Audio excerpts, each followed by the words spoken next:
You will need a string of yarn, a corresponding color 7-inch I-cord, another string of yarn, and a corresponding color 12-inch I-cord, a pair of scissors, chop chop, a button to correspond with your flower, and a large eye needle.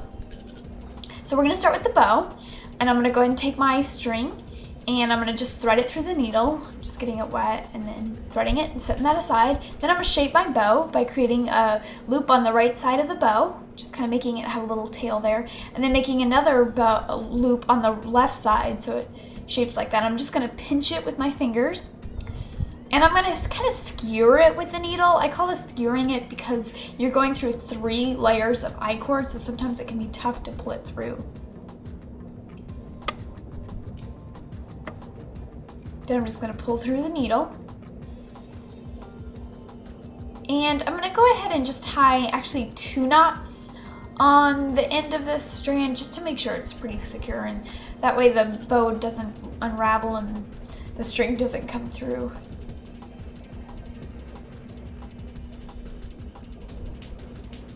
All right, and then I'm just gonna pull the string on the other side and make sure it's nice and tight. And I'm gonna go ahead and continue the process of threading the needle through the bow in various areas around it. Like that area is a little loose right there, so I'm gonna put it through that area. I'm gonna do this about 5 times, and then I'm gonna take the needle off and tie 2 knots. This just makes sure that the bow doesn't come apart. I'm just cutting loose ends here. Before I cut these ends, I tied a knot so that they wouldn't unravel. And I'm going to leave 1 string on the end of the bow so I can attach it to other items. Okay, so I'm taking my 12-inch I-cord now, and I'm going to go ahead and tie knots on either side of it. I did this too with the other I-cord, but I just didn't show you in the video. Now I'm going to thread my needle with that other string. And I'm going to form my flower by making 1 petal at a time. And then I'm going to take my needle and puncture it like through the petal, kind of through the edge of the petal. Sorry, it got cut off. Just pulling it through, and I'm going to make 2 knots at the edge of that strand to make sure it doesn't come apart. You may want to go ahead and, then I'm going to add a petal.